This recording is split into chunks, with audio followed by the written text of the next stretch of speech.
What is up, guys? I'm in the kitchen and I really do think this will be the last time you see it like this. As you can see, we started to move stuff out.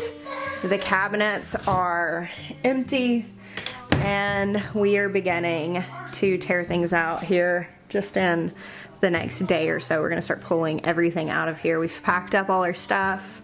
I'm actually still cooking. I've got lunch in this roaster oven, but it's pretty wild. We've got like a makeshift pantry area over here and I'm gonna set up on the table where I can cook. It's feeling very, very real. But the outside work does not stop whenever all of this stuff has to be done. So we actually have some friends over here today helping us in the garden, which is such an incredible gift. And I'm going out there to do some work with them. I just got lunch going and it's time to work. There he is painting bee boxes again. These are actually feeders. And Dad's got her painting these. Well done, Malia. Thank you. He came down here and he was like, I have to tell you to start working. And I was like, but I already did. Well done. One thing that I keep forgetting to tell you guys is that we are actually switching our Tshirt Source. We have used just the t-shirt provider that's affiliated with YouTube for the last few years, but we did a collaboration a couple of months ago with my little brother and a local t-shirt maker, and after really thinking about it and talking to them, we've decided to go ahead and switch over to using them for all of our t-shirts because we want to support small business and we also want to support ethically and sustainably sourced clothing, and that's what they use to print their t-shirts. That's really important to us, and I like to buy my clothes like that. It's really what I believe all across the board, and it really is important to me, so we're making that shift. Because of the fact that it is a small business, the structure is going to be a little bit different. It's not going to be a store where all designs are available all the time because that's what we have to give up in order to do this. And so we're actually kind of given like a last warning that Teespring is going to be closed, or our Teespring is going to be closed by the end of this weekend. We're shutting that down and we're going to be moving some designs over and doing limited edition runs and all of that stuff, and we'll keep you updated on that. The link is down below to our current t-shirts. If there's anything that you want to get before it closes, you can do that, and then we'll be announcing next week what our first design is with our new t-shirt maker, and I think you're really going to love it. So this is Jill. Okay, actually, you want to come over here in the shade where we can see and talk to everybody for a second. So Jill is a very dear friend of mine. Her and her husband Nate, he's here with Maya, and they are also farmers like us, doing this small farm thing. I know you feel so weird calling yourself a farmer when especially when I like come out here. Oh my god. But they grow food and sell it locally, have a YouTube channel as well. Yep. Which I will link down below, Whispering Willow Farm. And today, actually, Jill is helping me. They knew that we were redoing our kitchen. They actually redid their kitchen a couple years ago and knew what a crazy time that is. And they offered to come help. So Jill's actually helping prune tomatoes today. One of my favorite jobs. Probably like one of the only people that I would actually like let prune my tomatoes. We've been paying my 14-year-old to do some stuff around, and Jeremiah's like, can you teach him to prune tomatoes? And I'm like, no. My kids don't touch the tomatoes.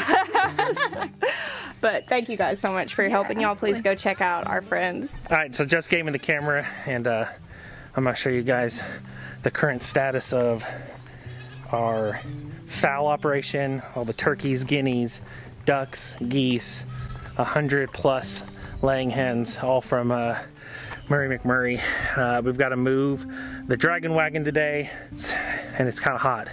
It's not like Arkansas crazy heat yet, but it's definitely getting warmer every day.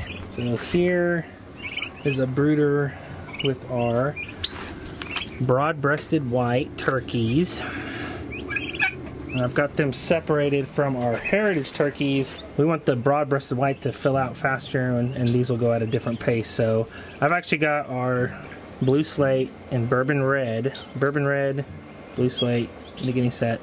And then there's 8 guineas hanging out in here with the heritage turkeys. Now I've got the guineas particularly with the heritage turkeys because I want them to kind of pack up And like, we've had some success with this in the past, but if you can get them to feel like they're one like flock, then the guineas won't roam as bad and they'll stay close to the turkeys. And then once we train the turkeys to where their turkey house is, the idea is, and the hope is, that they'll all stay together and stay close. It may not work out like that because sometimes it doesn't go according to plan, but I think that's our best chance of keeping the guineas on our property. So we'll see what happens. The layer flock is all doing well. All of the ducks apparently are all hanging out in the pool at the same time. Well, not all of them, but almost all of them. And we're gonna have to get them something better to swim in. Everyone hanging out here is doing well. I think I could probably keep them here for another week or two. Part of this laying flock's going to finish out our static coop, and then the other half is gonna go with our chickshaw that we're gonna work on. And then I think a few of them are gonna go, actually my brother Noah, who's remodeling this house behind me, he's actually wanting to put a small coop in for himself. And so I'll definitely throw some chickens his way. And I think that will most likely account for the many layers that we have. We also, it's been 2 days, so today is the day that we need to move the dragon wagon with all of the Cornish cross velociraptor birds behind us. I've got this really nice patch of grass right here, so I'm actually going to pull them up to this area right here and reset up their Gallagher electric fencing.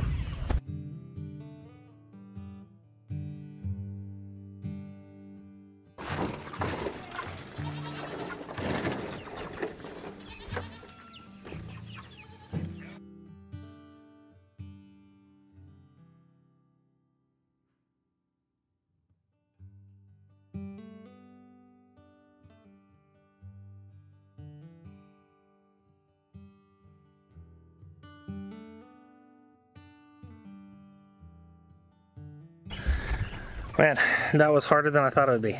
But we got fresh green grass for the Cornish crosses, and they get to stay here for at least 2 days, so I won't have to move it again. The wagon is not the hard part. It's honestly just the fence, but there's no way around it. You know, when you've got to move the entire fencing system without pivoting off of one joint, it just can be difficult. But it's done, so we're gonna go back to Jessica in the greenhouse. It's a little later in the day. Maya came out here when he was done, and I was ready to head in and go make lunch, or serve up lunch for everybody. It was done cooking. So I did a lot of pruning today, and we're tying things up now, and I just want to show you guys the progress in this high tunnel. We actually just looked, I looked on my Instagram, and I planted this on May 7th, so almost exactly about 3 weeks ago, 3 weeks and a couple days ago, that these were planted in the ground. I'll actually put that photo up so you can see what a difference just 3.5 weeks has made in the side tunnel. You can see how big these are now. Looking awesome. Got Jill and Nate helping tie to the trellises. How big is the greenhouse you guys are putting up, your high tunnel? It is about, what, 3,000 square feet? Yeah, yours is bigger than this one, right? Yeah. Yes, and it's like much taller. It's really? 30 by 100. Yeah. 30 by 100, wow. It's huge. Yeah. So they grow for marketing to local restaurants is how they sell most of their produce. And they're doing tomatoes in their high tunnel as well as squash and some like heat hardy greens and stuff. So it's pretty cool. They're going to be doing theirs a little more like streamlined towards growing to make money, which is a different way of growing than how we do. So that's pretty cool, and I'm definitely going to be listening to them to learn things. Right there. Is it hot? No.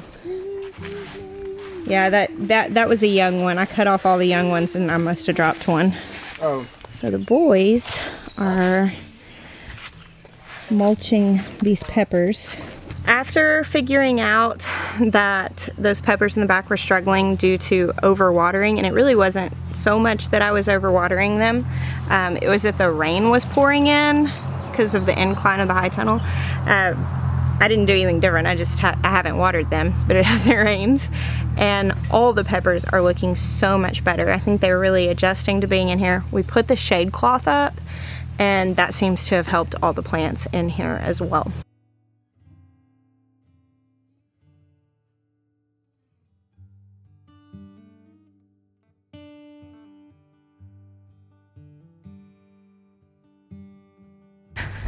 All right, I gotta show you guys one more thing, and then I'm gonna go put my camera up and get some more work done. So one thing Maya did not show you guys whenever he showed you what was going on in the brooders, okay, is that we did a little bit over here.